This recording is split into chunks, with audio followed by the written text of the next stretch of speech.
Moja miongoni mwa visa vya ajabu kabisa ambavyo vinaonesha rehma ya Allah subhanahu wa ta'ala juu ya waja wake, na kwamba Mwenyezi Mungu subhanahu wa ta'ala anapomtakia mtu kheri, basi kheri hiyo itamfikia hata kama shari za dunia nzima zitasimama kidete kuzuia kheri hiyo.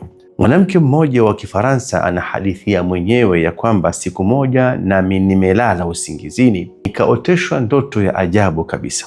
Ndoto yenyewe ni kama nipo siku ya Kiyama na tupo mbele ya mlango wa peponi, na malaika khazinil janna, malaika ambaye anasimamia pepo, amesimama katika mlango wa pepo, na kuna mstari mmoja mrefu sana wa watu wanaingia peponi kwa zamu, lakini kila anayefika karibu na malaika ambaye anahusika na kuingiza watu peponi, Allahumma ja'alna min ahli, asema amin. Malaika huyo anamuuliza swali moja. Swali lenyewe ni lipi? Je, unahifadhi chochote katika Qur'ani? Na yoyote yule ambaye atakuwa amehifadhi chochote anaambiwa tafadhali ingia peponi. Asiyehifadhi au yule ambaye hajabeba chochote katika Qur'ani anaambiwa kaa pembeni. Lakini cha ajabu ni kwamba ndoto nzima ilikuwa inazungumzwa kwa lugha ya Kiarabu, na mimi kama ni Mfarasi nilikuwa naelewa yote yanayosemwa katika ndoto hiyo. Subhanallah. Anasema mambo yakaenda hivyo mpaka ikafika zamu yangu, na mimi naogopa, sina chochote katika kitabu cha Waislamu.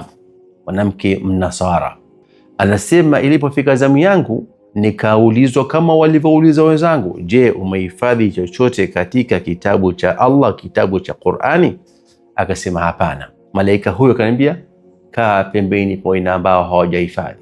Akasema hapo hapo kwa hofu ambayo iliyonijia ndotoni mpaka nilizinduka nikaamka. Usiku wa manane nikawa nasubiri kwa hamu kabisa iadhiniwe kwa ajili ya sala ya alfajiri ya Waislamu, nipate kukimbia niende msikitini.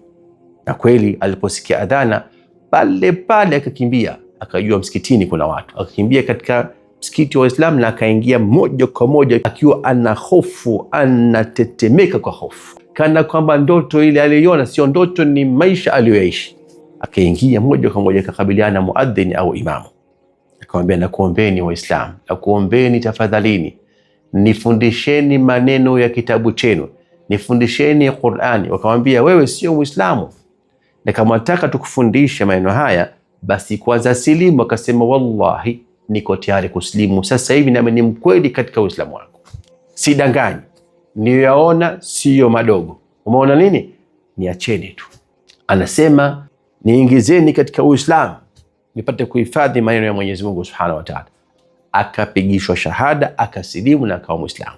Ndani ya masaa 48 akawa tayari ameshahifadhishwa surat al-Fatiha, surat al-Hamdu, anaihifadhi na anaisoma kama ninavyosoma mimi na wewe. Subhanallah, alipohifadhi tu alhamdu akafa baada ya masaa 48.